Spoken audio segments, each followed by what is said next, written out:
بارئ الخلائق أجمعين باعث الأنبياء والمرسلين، ثم الصلاة والسلام على أشرف الأنبياء وسيد المرسلين حبيب إله العالمين المصطفى أبي القاسم محمد.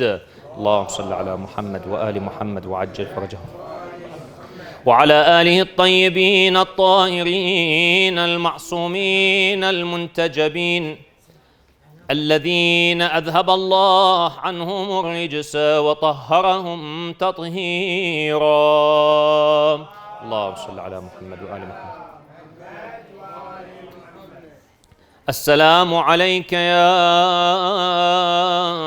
سيدي ومولاي يا أبا عبد الله.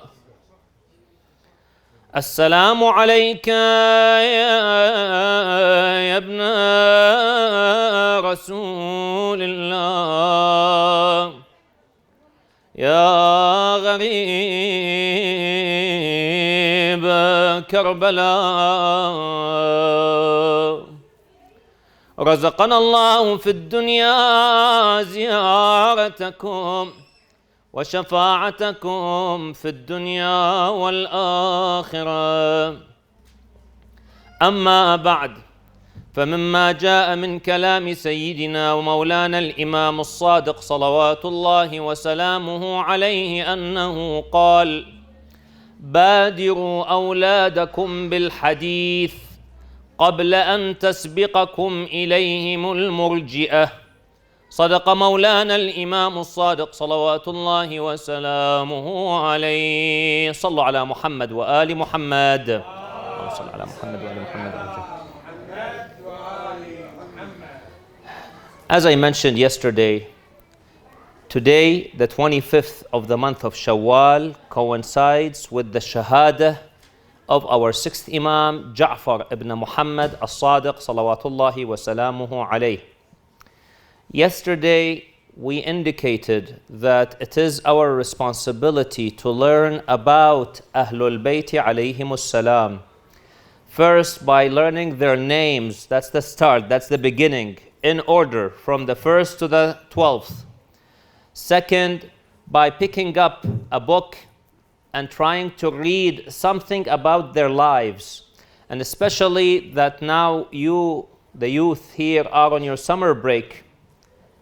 This is a good time and a good opportunity to invest every day about 20 to 25 minutes reading about Ahlul Bayti alayhimus salam, learning about Ahlul Bayti alayhimus salam, as well as investing 20 or so minutes minimum in reading fiction and non-fictional books.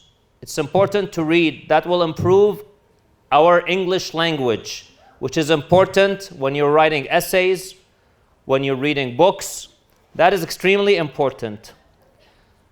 So instead of wasting so much time on gaming, on social media, online, let us try to cut down on that time and invest some of this time in reading both fictional, non-fictional, as well as reading about Ahlul Bayti alayhimus salam.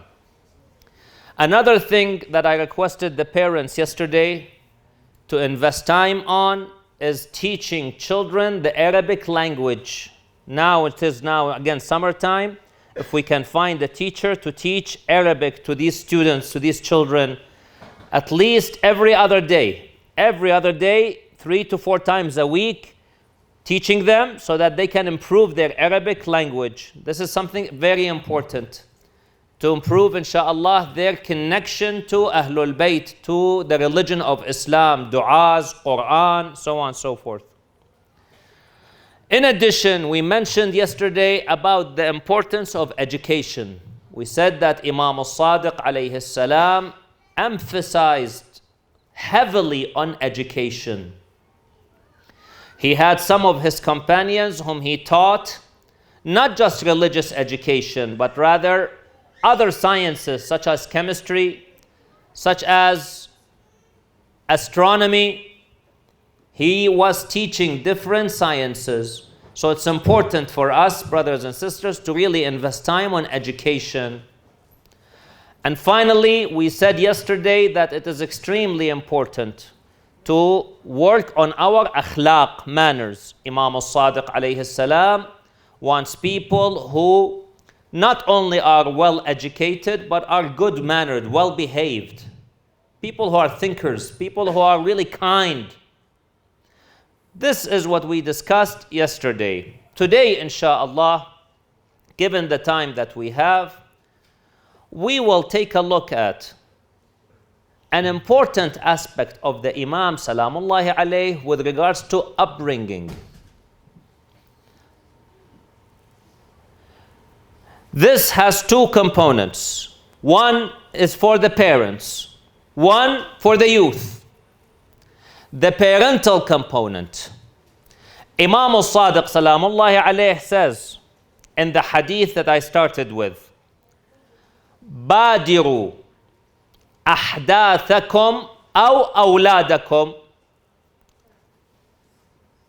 بالحديث قبل أن تسبقكم إليهم المرجئة. He says to the parents, badiru means initiate. Initiate a conversation with your children. Conversation about what? بالحديث. Hadith, what does he mean by hadith? Here, he could mean more than one meaning. We have a hadith from Ahlul Bayt, Imam Al-Sadiq alayhi salam, that goes along the line. I'm paraphrasing. مضمون الحديث أن لكلام الأئمة عليهم السلام ظاهر وباطن كما أن للقرآن ظاهر وباطن بل وللقرآن باطن الباطن أو 70 باطن ظاهره كما يقول أمير المؤمنين عليه السلام أنيق وباطنه عميق. هذا الباطن يحتاج إلى الراسخون في العلم لتفسيره. So the Imam Salamullahi alayhi says in a hadith that our talk may have more than one meaning. The sentence that they utter could have more than a meaning. Imam Salamullahi alayhi says, initiate a conversation, a dialogue with your children about hadith. Hadith could be a conversation, discussion. In the general context, what does that mean? How often do we sit with our children and have a conversation about their lives? What are they doing? When the child comes back home from school, we should sit down with them and ask them, how was your day? What was your day like today in school? How are things going today? Psychologists say it is important today for the family to have what they call the dinner table conversation. The dinner table conversation. At the dinner table you sit, the family sits together, and you have a conversation. That's when you start talking to your children. So what was your day like? How are things going today? What happened today? And you start talking to the children. That will start building a relationship between you, the parent, and the child. And this relationship is very important. While you're sitting at the dinner table, you can observe the behavior of the children. Observe, what do they do? Sometimes they talk impolitely. We need to remind our children to speak politely with akhlaq. That is the parental aspect. If you talk to the students here, the children, do they teach you, is there a class about manners in school? No. Yes, they might at a young age tell the students, say please when you ask for something. Say please. Do they teach you in school, students, do they teach you to respect your parents? Is that something that, have you ever had a teacher or some principal who tell you we need to respect our parents? No. That is not something that exists at the schools anymore. So if these children are not going to hear it from the school, and they are not going to hear it from home, then where are they going to hear it from? When are they going to hear about it? No, they have to come here, and it is Sheikh Usama Al-Atar's responsibility to teach them about it. It doesn't work that way. The house is the first place to educate the children. That's why Imam Al-Sadiq alayhi salam says, Badiru, initiate this general conversation with your children. It's important. This is a responsibility, mas'uliyya. Ya ayyuhalladhina amanu qu anfusakum wa ahlikum nara. All those who believe, safeguard yourselves and your families. I see some mu'mineen, mashallah, he goes to ziyarah every year. Excellent. He goes to arba'een. Very good. Jazakumullahu khairah. And we should try to do this. Some mu'mineen, they go to hajj. This is very good. But then, when it comes to the children, he's forgotten about the children. He's working on himself. قُوا أَنفُسَكُمْ. But he's forgotten وَأَهْلِيكُمْ. So next time when you want to go to Hajj, next time you want to go to Umrah, next time you want to go to Ziyarah, take the family. If you cannot take the family, say, Sheikh, it's too expensive. I can't take all the children. It will cost us, just the ticket will cost us $12,000. I can't afford it. Okay, take one at a time. 1 year, take one child. Second year, take the second child. Third year, so on and so forth. This way, we take them to these places. We spend time with them. Traveling with them. Traveling is a good thing because it takes you out of the normal environment. In fact, the hadith says if you really want to learn about someone, you want to really learn their akhlaq, their character, travel with them. Because traveling takes them out of their comfort zones. In the Husayniyah, everyone is perfect, mashallah. Everyone is well behaved. Look at how beautiful they're, like angels sitting here. Travel with people, and then that's when you realize what kind of people they are. So traveling with the family is very important. Okay. This general conversation is important. بادروا أولادكم بالحديث أو أحداثكم بالحديث. Another meaning of hadith could be specifically the hadith of Ahlul Bayt, hadith al-aqaidi, al-ahadith al-shar'iyya. I received once an email from a person. He tells me, I am 21 years old. He said, I have been to Umrah with my father. Recently, I got married at the age of 21. He says, just now I found out that there is a wajib ghusl that I have to perform. At the age of 21. Ghusl wajib. And he's been to Umrah. At the age of 17, he wrote me in the email. What is the father doing, with all due respect? If this boy became baligh at the age of 15, it means 6 years now. He's gone without understanding what is al-ghusl al-wajib, the wajib ghusl that he has to perform. So mothers need to sit down with their daughters, explain to them ahkam, what is wajib, what is tahara, what is najasa. Fathers need to sit with their sons, explain to them. And this case have come across me more than once. There was a second case as well. A boy, again, he had no clue what is ghusl al-wajib. And he was baligh, mukallaf. So this is something important, my brothers and sisters. This is where also the hadith of the Imam Al-Sadiq alayhi salam says, try to discuss with your children. Before, and this is before something important, before the Imam uses al-murji'ah, قبل أن تسبقكم إليهم المرجئة. Murji'ah was a deviant group at the time. Some deviant group. Today, there are tens of murji'at, hundreds of murji'ah, not just one. Our children today watch videos online. These videos, sometimes they have an advertisement before the video begins. This advertisement itself could be problematic. You might think my son, my daughter is watching an innocent video, but we really need to understand what is going on. I've mentioned this some places else, but I haven't said it here. My dear brothers and sisters, my mothers, my fathers, many of our children have phones, those smartphones. Many of them have tablets. They have internet connection. When he or she goes into their bedroom, his bedroom or her bedroom, what are they doing on these tablets? Do you know? Okay. That's why it's important.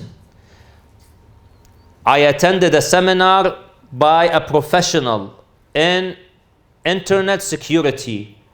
Being in education, being a school, we invited somebody who is a professional in internet security. He says, children should not be allowed in their bedrooms with their devices. Because it is in the bedroom that most of the problems happen, because they're away from the parents. There is no supervision. He suggests that any of these devices should only be used in the living room. In the living room. Even if you are not there physically to see what are they doing, but they know subconsciously you're in the background, so they will be careful about what they're watching. So that's important. My dear fathers, my dear mothers, let's not give the children these devices and tell them khalas. Yes, in some cases, some parents will say, it's easy, khalas, let them go watch. I have my life, they have their lives. Where is the education then? Where is the upbringing then? I was watching one day a lecture. I wanted to watch a lecture on YouTube. You click on the video. Before that, there is an advertisement. When the advertisement came, a person wearing hijab, a lady wearing hijab came. And she was talking in this 1 minute clip, the advertisement, that today there is a theory called the theory of evolution, which is about how humans came into existence. Okay? That's one aspect of the theory. She is saying, this lady with hijab, muhajjaba, she's saying traditional imams, yani sheikhs, ulama ad-din, traditional ones, they reject this theory. Even though, she's saying, there is numerous evidence to prove the theory. And many scientists all over the world have so much evidence about the theory of evolution. So therefore, she's saying, we should be investigating this theory. We should be really looking at the theory of evolution. Now, let me ask you, brothers and sisters, especially the elders, the parents, if you have a child who's 12 years old, 10 years old, clicks on the video, and it was an innocent video, I wanted to watch a lecture, this advert came up. And this 12-year-old, 10-year-old, 14-year-old sees a muhajjabah. She's wearing hijab. So they think that because she's wearing hijab, khalas, this is something safe to watch. And this muhajjabah is saying this, that evolution is a theory that needs to be adopted. At this young age now, their thinking is getting now shaken. Their aqa'id is getting shaken. And that's what Imam is saying. بادروا إليهم قبل أن تسبقكم إليهم المرجئة. بادروا بالأولادكم أو إلى أولادكم بالحديث. An innocent video, but you never know what's going to happen. One sentence. And I have had cases, my brothers, my fathers, my mothers. I've had parents who send me an email who tell me, my son was a good person, a mu'min, but he went to high school and now he's learning about evolution. And now he's doubting, is there God? Is there this? Is there that? I asked yesterday some of the students here who are in high school, I told them, which theory do they teach you about humanity? Like, how did a human come into existence? In schools, what is the theory? And what was the answer? No, how did the human come into existence, not how the world came into existence. The evolution theory. That's the only theory that's being taught. The evolution theory. Now, with regards to evolution theory, we don't reject the theory all at 100% outright. No, we analyze it, we study it. We are also intellectuals. We read the theory. We don't necessarily argue with the idea of the survival of the fittest. Maybe that is there. We don't necessarily argue with natural selection. That might be there. Our main issue is that the human being evolved from a different form into this present form. That is our problem with the evolution theory.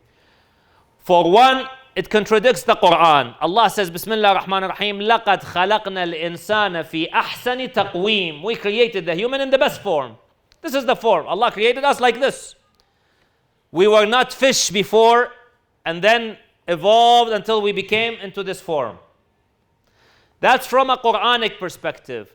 From a scientific perspective, because some people will say, Sheikh, this is Quran. What about some science? Yes. Imam Al-Sadiq alayhi salam emphasized logical thinking, logical discussions. A man by the name of Abu Shakir al-Disani, who was a zindiq min al-zanadiqah. Zanadiqah is translated in English as dualists, not atheists, dualists. They're close to atheists, but they're different. He comes, Abu Shakir, to the Imam Al-Sadiq. He says, prove to me there is a God. Prove it. Imam Al-Sadiq tells his son had an egg. He says, give me the egg. He gives him the egg. He says, Ya Abu Shakir, look at this egg. Do you see it? He said, yes. He said, on the outside, it has a hard shell. On the inside, there is a soft shell. When you crack it open, there is white fluid and a yellow fluid. The white fluid does not mix with the yellow, nor does the yellow mix with the white. Nothing comes out of this egg to tell us whether it is going to be a male or a female. And nothing goes from outside to inside to tell us whether this egg is good or it's bad egg, whether it's a rotten egg. Not the eggs that you buy these days, mashallah, in the grocery stores. They come into small, medium, large, extra large. I don't know what they're feeding the chickens so that they're producing all this kind of eggs. But in real farm, sometimes some of those eggs, when you crack it open, you find it's bad. You have to throw it away. You can't tell. There is no sign. So Imam is saying, Ya Abu Shakir, look at the design of the egg. Do you think this whole design was made randomly? Such a design? Imam Al-Sadiq alayhi salam did not use a single ayah from the Quran. He did not use a single hadith. He used pure logical reasoning. Very important, because Imam Al-Sadiq alayhi salam is telling us that our religion is a logical religion. It makes sense. So going back to the discussion of evolution from a scientific perspective, we can answer on the theory of probability. It does not make sense. And I mentioned this yesterday at the other center, where I said, if you have a coin, you flip it, the chances of it getting heads or tails is 50-50. That's when you have one coin. When you have two coins, it is no longer 50-50. The chances of the two coins hitting heads or both of them hitting tails now becomes 25%, because it's 50% multiplied by 50%. If you have 10 of those coins, now the chances is reduced even further. What if you have 1,000,000 coins? Then the chances of those coins, all 1,000,000 coins, when you flip each one of them, each one or all of them becoming heads, all of them getting tails, is impossible, almost impossible. That's what scientists would tell you, mathematicians would tell you, based on probability. So on that note, how is it then probable that a human being evolved in such a perfect state? that our pancreas knows exactly how much sugar there is in our blood so that it secretes the exact amount of insulin so that the insulin can go into our cells. Our heart beats. Our heart uses energy. 70% of the heart's energy comes from sugar, 30% from fat. How does the heart figure all these things out? How does your body figure out this whole system? When you are fasting, there is less sugar in the body. So then the heart switches to more fat. When you eat a bigger meal with lots of sugar in it, then the heart switches to more sugar. All these sensors in the body, natural sensors, all through a random process, that does not make much sense. So my dear brothers and my dear sisters, my dear parents, this is important from the parental aspect. We sit down with our children, we talk to them, we discuss with them, we ask them. We should not be giving them devices and telling them, go, khalas, that's it. What are you watching? I'm watching a cartoon. What are they really watching? That's why I always advise parents, if you have younger children, when they watch things on the internet, project it on the television so you can watch with them. Project it on the television so that you're seeing what there's. Even if you're in the background, it's okay. You don't have to watch exactly, but you're in the background. When you see something that does not look right, then you can catch it. Second, their friends. Who are they hanging out with? Who is their friends? Who are they talking to? Who are they with? And this leads me to the third thing, which is boys, gaming. How many of you boys have headphones on your games? Huh? Only one? I don't think so. Yeah, now we're seeing more hands up. There you go. Yeah. Okay. And how many of you have games in your bedrooms? 1, 2, 3, 4.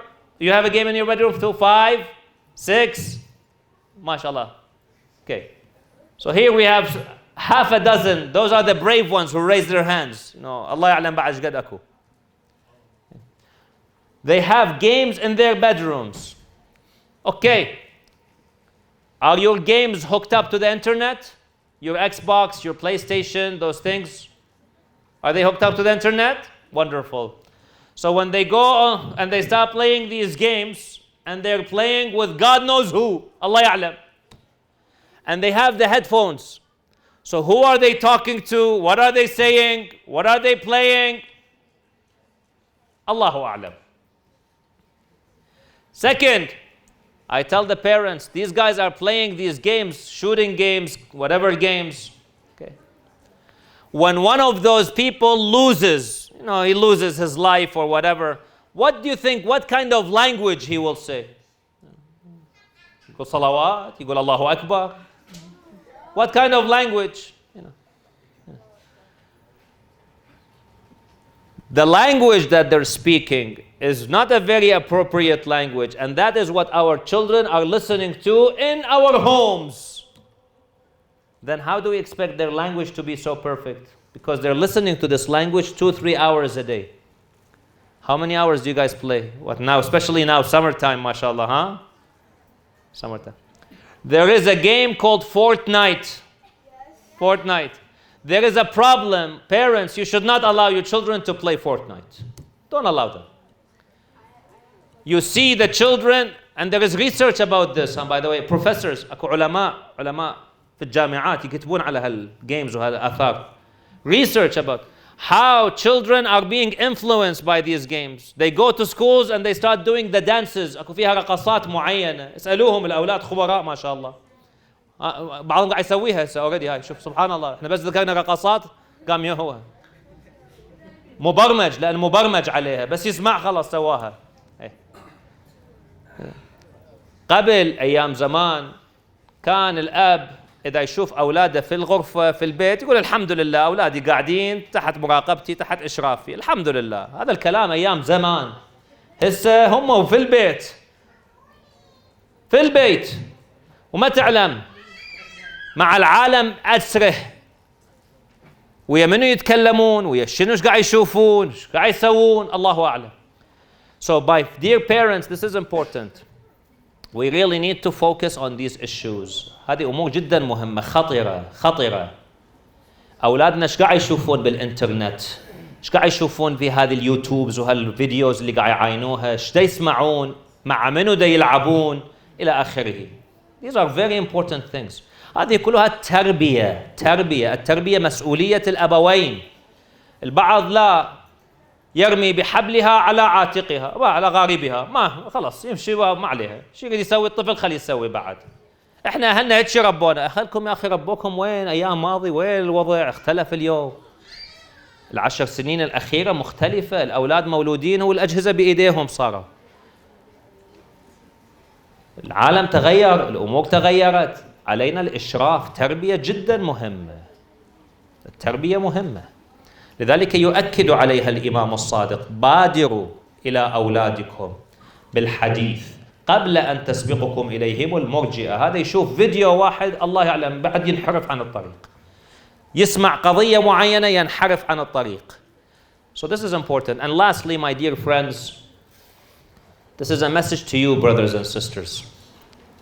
I want you guys to really think and be aware of where do you want to go in life. Make plans to become successful. Yesterday I spoke about education. Education is very important, as I mentioned yesterday. We really need to focus on education. Think about who do you want to befriend? Who's your friend? Who are you hanging out with? Who are you playing with? Who are you on the social media with? Friends have a very big influence on your lives. Very big influence. Try to always be with someone who is muttaqi, God-fearing. Someone who at the time of salat will tell you, let's go pray. Sometime who, for example, when you are on the game and you're playing, he'll tell you, you know what, it is time for salat. Let's go pray our salat. Let's hit the pause button and go. And instead of making fun, saying, oh, come on, you know, we have plenty of time. Let's finish this game. Try to be with people who motivate you to study, to learn, because then you'll also get motivated. If they are motivated, you'll get motivated. Some of the girls in the back there, Jazakumullahu khaira, wearing this hijab is very important. Very important. It is what Allah ordered us to wear. What Ahlul Bayt ordered us to wear. For our own good. For our own benefit. There is a professor who published a paper saying that today in the United States, 50% of girls and undergraduate women are suffering from physical and psychological problems. 50% of girls and undergraduate women, this is research, are suffering from physical and psychological problems. Why? Because of the media portrayal of beauty. How the media portrays beauty. When you open the internet, you read the papers, you look at an advertisement, you see the example of beauty that they give. Continuous exposure to these messages make a person think that this is what beauty is. We subconsciously start to accept it. Because of that, then people start looking at themselves in the mirror and they say, I am not beautiful. She says 50% of girls and undergraduate women in the United States. I would say the same thing applies probably in Canada, maybe Europe, other places as well. Maybe even now in the Muslim countries in the world as well. Because the world has become a global village now. So if hijab comes for their own protection, to treat women with dignity, with respect, who I am, not what I am. Look at who I am, what I am able to contribute, what I'm able to give to the society. You may have a friend who says, oh, worry about the hijab, you know, I will take it off. It's too hot in the summer. But remember then, what is the consequence of this action? How much then a person will have to think about their own beauty, the cosmetic things. in addition to the akhirah, the akhirah and the adab al-akhirah, disobedience to Allah subhanahu wa ta'ala. Whereas wearing the hijab brings us dignity, not disobeying Allah brings us inner peace and happiness. So my dear brothers and sisters, these are important messages that Imam Al-Sadiq alayhi salam really emphasized with his companions. He really worked hard on his companions. A man from Sham, دخل شامي على الإمام الصادق عليه السلام. A man from Sham. Sham is Damascus. And when we say a man from Sham, it means he's influenced by the Umayyads ideologies. Bani Umayyah. He's influenced. شامي دخل على الإمام الصادق عليه السلام. فقال للإمام سمعت أنك رجل ذو علم فجئت لأناظرك. He said, I heard that you have knowledge. You're a knowledgeable person. I've come to really discuss with you. I want to have a discussion. Imam Al-Sadiq, listen to this. Imam Al-Sadiq looked at this man and said, what do you want to discuss about? What do you want to discuss? لما تريد أن تناظر? The man said, في القرآن. Imam Al-Sadiq alayhi salam turned to one of his companions by the name of Himran ibn A'yan. قال يا حمران قم إليه وناظره. الإمام التفت إلى حمران أحد صحابة الإمام تلامذة الإمام سلام الله عليه. قال يا حمران قم إليه فناظره. قال الشامي إنما جئت لأناظرك. أنا جاي أتناظر وياك، ما قلت أتناظر ويا شخص آخر. قال ناظره فإن غلبته فقد غلبتني. شوفوا الثقة، شوفوا التربية، كيف رباه الإمام هذه التربية بهذه الثقة، يعلم أنه سوف ينتصر.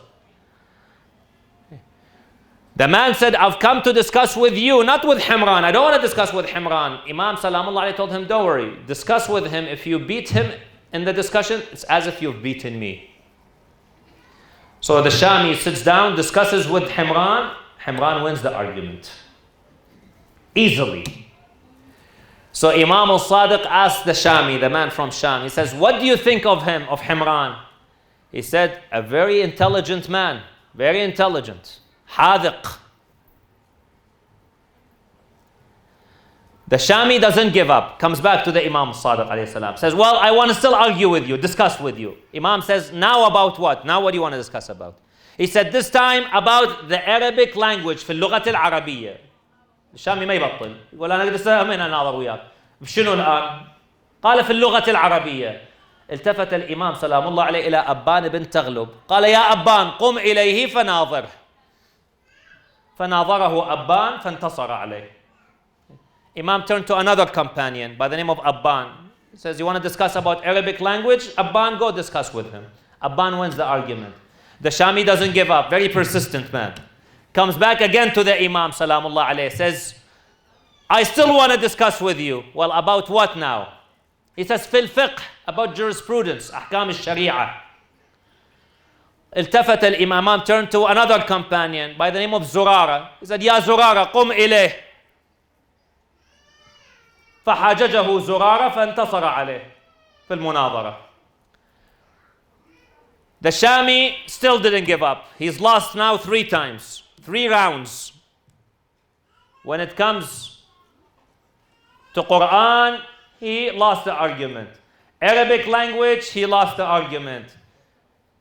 In the fiqh, he's lost, but he still doesn't give up. Comes back to the Imam. Now he switches to theological themes. في العقائد. قال أريد أن أحاججك في الاستطاعة. يعني الإنسان الاستطاعة الله أعطاه استطاعة أم الاستطاعة بيد الله سبحانه وتعالى. هذا بحث كلامي عقائدي. أريد أن أحاججك في الاستطاعة. Imam Salman turned to another one of his companions. يا هشام بن سالم قم إليه. فقام هشام بن سالم وحاججه فغلبه. Comes back now a 5th time. Very persistent man, mashallah. He says, I still want to discuss with you. About what now? قال في الكلام. علم الكلام هو علم العقائد. في الكلام. I want to discuss with you about theology. عقائد. Imam turns to another companion. قال يا مؤمن الطاق قم إليه فحاججه. قام مؤمن الطاق حاججه فانتصر عليه. Comes back a sixth time now. He says, I still want to discuss with you. About what now? About imamah. Imam turned to هشام بن الحكم. قال يا هشام بن الحكم قم إليه فناظره. Hisham al-Hakam discussed with him and won the argument. At this point, the whole time, Imam Al-Sadiq is sitting down there smiling. This man is being defeated by one after another of his companions, 6 of his companions. This is the point. The Shami turns to Imam Al-Sadiq alayhi salam. Imam Al-Sadiq tells to the Shami, he tells him, how did you find my companions? كيف رأيتهم? What do you think about those people, those 6 people? The Shami tells the Imam, it appears to me that you wanted me to see what kind of good students you have. قال الشامي للإمام سلام الله عليه وكأنك أردت أن تريني كيف هم أصحابك. شو الأصحاب عندك؟ شو التلامذة عندك؟ قال هو كذلك وكذلك. إذا أنت أصحابي ما قدرت عليهم تقدر على الأستاذ. هذا كان مضمون المعنى. الشامي قال للإمام إذن اجعلني من تلامذتك. استفتها. الله كان صاحب وعي شوية مو عناد. فالتفت الإمام إلى هشام بن سالم قال يا هشام خذ بيده. أنت روح علمه اهتم بيه دير بالك عليه. فيقول فصار من شيعة الإمام سلام الله عليه هذا الشامي. كيف ربى الإمام هذه النخبة؟ كيف علمهم؟ كيف أدبهم؟ كيف رباهم؟ هذا كله دروس لنا يا إخوان. إحنا أولادنا خلينا نربيهم هيك التربية. يسمونه يصيرون فطاحل في الدين ولكن على الأقل يفهمون الحلال من الحرام، الحق من الباطل، الصح من الخطأ.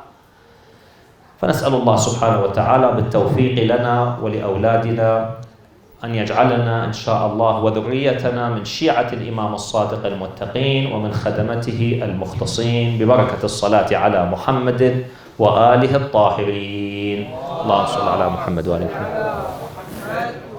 Are there any questions, my dear brothers and sisters?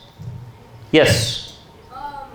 What if you play a game and your parents ask you to sell it and you can't pause the game? Like for example, if it's Fortnite, CS:GO, or whatever, and you can't pause it. Okay. What if you're playing a game and your parents want to talk to you and you can't pause that game? Question for you. I will answer your question with another question.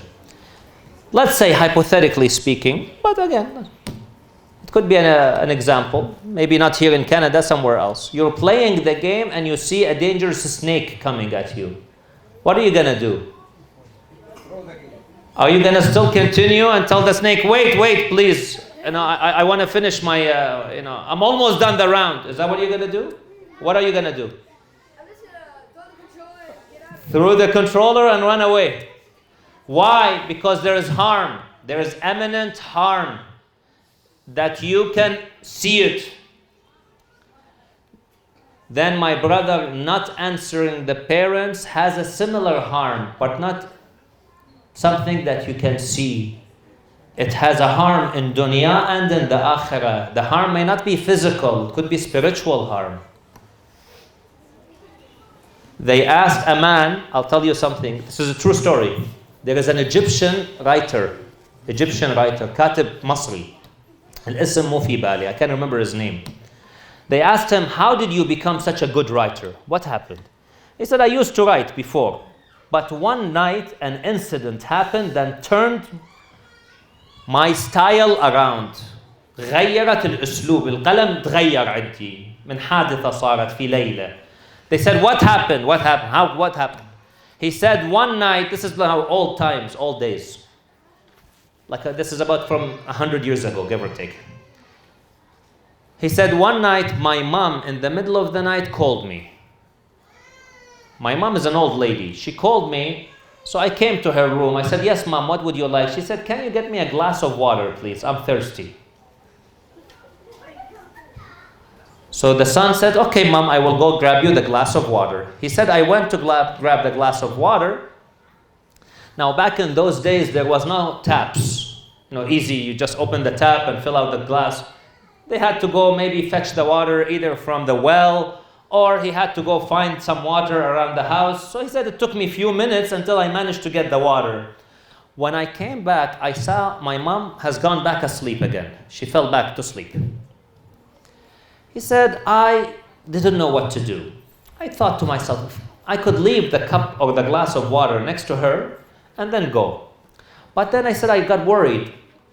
This is old times, there's no lights. The room is dark. What if she wakes up at night? What if she wakes up again? She's thirsty, she wants to drink, but she doesn't see the glass of water. She doesn't see the glass. And then my mom will end up thirsty the whole night. I didn't want that to happen. So what I did instead is I stood by her bed. I stayed there with the glass of water in my hand until she woke up after a few hours. She woke up again and she saw me. She said, what are you doing here? He said, Mom, you asked me for the glass of water. I came back, you were asleep. I didn't want to leave, so here's your glass of water. He said, when I gave her the glass of water, she raised her hand and she prayed for me. فَدَعَتْ لِي أُمِّي. He said, تِلْكَ الدَّعْوَةِ. He said, that prayer of my mother, that dua, that turned my style around. That day, when I sat down to write, I noticed my pen is different now. My style is different now. So you see how much barakah answering the parents is? You're talking about not pausing a game, so what? Khalas. However, if God forbid you do the opposite, if you shout at them, I'm playing, don't stop me, that can take away certain success from your life. وَالْعِيَاذُ بِاللَّهِ. In addition to the sins in the akhirah. Okay? So this is something we need to remember. Just think about this example. Next time your parents ask you to do something, and you might be busy, just think, if it were an imminent threat, a snake, wouldn't you run away and do whatever? You leave whatever you're doing? This also has a snake. But the snake we can't see, a hidden snake. And there is a great blessing in responding to the parents, listening to them. Any other questions? The sisters, do you have any question? We had one from the boys, we'd go to the girls. Let's be fair now. Do you have any questions? No? Okay, Sajjad, yes. Oh, you have a written question for me. Thank you. أحسنت حبيبي. عاشتي لك. شكرا.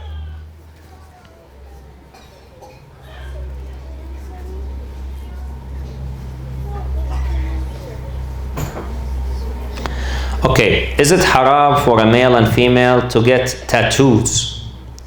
To get any kind of tattoos? As-Sayyid al-Sistani says getting the tattoo in itself is permissible. It's halal to get a tattoo in itself. He was asked, is it halal to get a tattoo or is it haram? His answer was, it is halal, it's permissible. Okay. Now, wait a minute. The Sayyid does not answer more than what the fiqh question says. Khalas, the fiqh. He answered the fiqh aspect of it. However, there are some things associated with this question. First of all, why do you want to get a tattoo? What's the reason for getting the tattoo in the first place? Looks cool. Looks cool. Looks cool to who? Does it look cool in Baghdad or in Najaf or Karbala? When you walk in Karbala, does it look cool with a tattoo on your arm? There, no. Apparently it doesn't look cool there. So it looks cool here. That then may have a problem. That could be haram. Why? Because now at-tashabbuhu bil-kuffar. Now you're trying to look like or to act like people who are non-religious. And that is haram. To behave in a manner, in a way that looks like the non-believers. So then it becomes haram. Second reason. If the parents tell you, no, we don't allow you to have a tattoo. Now, it's a matter of getting a tattoo or disobeying the parents. Which one do you think prevails in religion? Not getting the tattoo, exactly. We should not be disobeying the parents. Then it becomes haram because the parents are not allowing it. Okay. So you see, sometimes we really have to think about how the question is asked. Because I get some youth sometimes coming to me and say, Sheikh, look, Sayyid Sistani says it's halal to get it. I tell him, yeah, of course.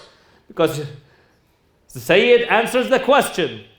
It depends how you phrase the question. The Sayyid does not really go beyond and start explaining, what if this happens, what if... That's not the job of the faqih. Okay. He answers your question. So this is something important, brothers and sisters. Yes, brother. What if they are unable to give an answer? Then you discuss with them. Again, you go back to what is the reason for getting the tattoo. We go back to point number 1.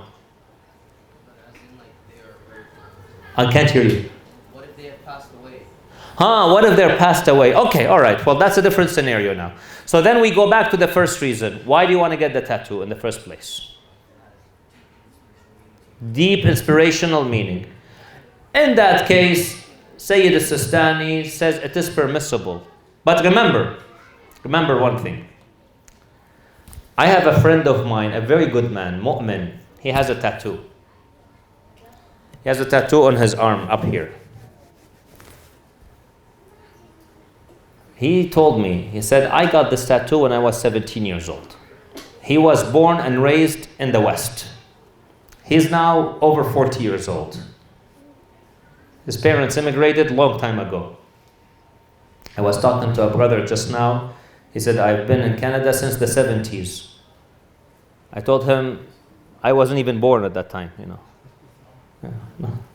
But although I was born later on, but nonetheless. So, not to make the person feel old. Some people immigrated a long time ago. Their children are born here and now their children are 40 years old, 50 years old. This man, my friend, he tells me, he says, do you know how embarrassed I am because of my tattoo? He says, at the time, I wasn't so religious. When I was 17, I wasn't. Later on, I became religious. Now, he says, when I go to Hajj, in Hajj, you know, the men have to wear the ihram. He says, I always wear a ihram like this because I don't want people to see me with a tattoo on my arm. And he says, I had to have a difficult conversation with my son. My son grew up and he saw the tattoo, of course. The son sees the tattoo. I had to explain to my son. He says, because removing the tattoo was difficult. It's not easy to remove a tattoo. Okay. So he said, I had to have that difficult. So think about the future, brother. Think about the future. Third thing, I also want you to think about. So not just like, you know, what will people say about me, or what would my children, you know, remember, like, you know, think of the future. Because when your son sees you with a tattoo, for example, he might go an extra mile. He might go a mile further. You have one tattoo on this arm, he gets 2. You see what I'm saying? So think. The other thing, though, I want you guys to think about. You're saying an inspirational for me. Good. But when some other friend of yours, a younger youth, sees you. You come to the Husayniyah and you have, mashallah, this big tattoo on your arm, for example. Okay? And a young man sees you and says, oh, mom. He goes to his father and mother. Dad, mom, I want to be like him. I want to also get a tattoo. Okay? So now you're inspiring others to get tattoos, but maybe not in a positive way, in a negative way. So think about all this. Is this really what you want to do? Is there another way of getting inspiration, getting inspiration, another way of moving towards something positivity? Okay. I heard some people tell me, Sheikh, I want to put the name of Ali ibn Abi Talib on my chest because I love Imam Ali. I say, good, mashallah, you love Imam Ali, excellent. Why don't you carry the spirit of Imam Ali ibn Abi Talib? carry the akhlaq of Imam Ali ibn Abi Talib alayhi salam. Why do you have to carry physically his name? Second, I tell them, that is not really appropriate. This body sometimes becomes najis. Is it appropriate to have the name of Amirul? Although tattooing is under the skin, I understand. Tattoo is under the skin, it's not on the skin. So I understand. But really, is this something that is the best thing to do? You really want love Ali ibn Abi Talib alayhi salam? Carry the akhlaq of Imam Ali. Memorize the words of Imam Ali. Read Nahjul Balagha. That's how you love Imam Ali. That's how you show your love to Imam Ali. Okay? And lastly, for women, there is this tattoo of the eyebrows. The Maraji' say that if this tattoo is considered zina, ornament, then it has to be covered. So then it becomes an issue. Every time you go out, you have to cover your face. Or at least you have to cover your eyebrows. So that is something that is there as well.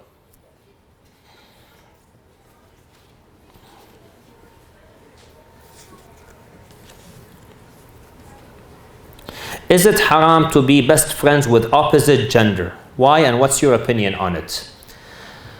It is not haram to talk to the opposite gender. Talking to the opposite gender is not haram. There is a hadith, a famous hadith known as Hadithul Kisa. Hadithul Kisa, if we read it, what does it say? عن جابر بن عبد الله الأنصاري عن من؟ عن فاطمة سلام الله عليها. So Fatima سلام الله عليها taught Hadithul Kisa to Jabir. Our fuqaha say this is an example that affirms that it is not haram for a man to talk to a woman who's not mahram.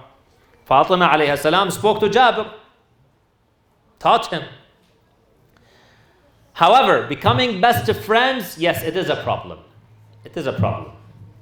Why? Because Islam always thinks of prevention. Prevention. What do we mean by this? I give this example regularly. 10 years ago, a virus outbreak happened in Canada. It was the H1N1 virus. It was a big outbreak. People became ill. Some people died. They developed the vaccine. They managed to get the vaccine. Health Canada, the government of Canada, Health Canada issued some recommendations even after they got the vaccine. They got the vaccine. But the Health Canada, they said the following. They said one of the recommendations is that you should not shake hands with people. Don't shake hands, because one of the ways that the virus can transfer is by shaking hands. I remember once going to the bank at that time to meet an advisor, a banking advisor, and he would not shake my hands because of the recommendation of Health Canada. Although I am a client, he wants to do business with me. But he would not shake my hands. And this is a man, we're not talking about a woman. Okay.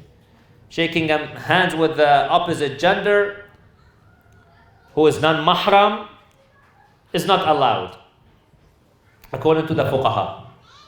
However, this is a man. Now here is where I want to get to, brothers and sisters. This is somewhere I want to get at. This man acted on the recommendations of Health Canada. Health Canada said, do not shake hands. Why? Because it is best not to get the virus, contract the virus, than contracting it and getting the vaccine. Although we have a vaccine. Yani, inshallah, you won't die because the vaccine is there. But it's better not to get the virus. That's prevention. Prevention is better. As they say in Arabic, there's that famous saying, Al-wiqayatu khayrun min al-ilaj. Prevention. Islam has a similar idea. Boy and girl talking to each other, then that's how slowly the attraction develops. Attraction may lead to different things. The haram doesn't happen overnight, usually. Haram happens in stages. Shaitan doesn't come immediately until you go commit the haram. Slowly, step by step, until he takes you to the haram. So based on that, we can have a conversation with our friends, our colleagues, If you're at a school and the teacher puts you on a project where you're working boys and girls, you work within the professional realm. You're talking about this project, etc., etc. That's what I call the professional interaction. Interacting professionally. On that regard, there's nothing haram there. But beyond that, joking around, talking around, I see some boys and girls sometimes going to some of these shisha places, the places that are, and together sitting down having shisha together. No, this is haram now. This is where you're crossing the boundaries, the red lines. If not haram, then you're in the deep gray area. The deep gray area, if it's not haram. So that is where we need to be careful. Choose a good friend who's from the same gender. Choose someone who's mu'min or mu'minah, God-fearing, muttaqi. Why muttaqi? Brothers and sisters, listen. Someone who's mu'min, someone who's nice, someone who's kind, because God forbid, if they discover some of your shortcomings, they will not expose you. And even if they turn against you, if they become enemies, they still will not expose you, because they fear Allah. That's why they have a hadith. A man came to Imam Al-Mujtaba salamullahi alayhi, قال ممن أزوج ابنتي. عندي بنية أريد أزوجها. شنو الأخلاق؟ شنو الصفات في الزوج؟ قال زوجها من تقي. فإن أحبها أكرمها وإن أبغضها لم يظلمها. He says the criteria you should look for is someone who fears Allah, God-fearing. Why? Because he will never abuse her. Even if, God forbid, he dislikes her, the chemistries don't work out. They have to get a divorce. He will be very fair with her. He'll be very nice, kind with her. Okay? So that's something important. Similarly with your friends. Your friend, whether a boy befriending another boy or a girl befriending another girl, that friend, make sure that they are God-fearing. They're nice people. They're people who encourage you and motivate you to do good things, not negative things. Yes, brother. Any recommendation for resource such as website or something? Because you have lacking of that type of for sometimes you ask the kids to reading or something as you mentioned for the hijab and advertisement, and they will see something outside or from any hijab or a Muslim, they take it right away. Sometimes like we say something they read, they go probably search by themselves and they go to the wrong way. Right. That's what I... Reading, there is a good website called al-islam.org. Make sure you put the dash. al-islam.org.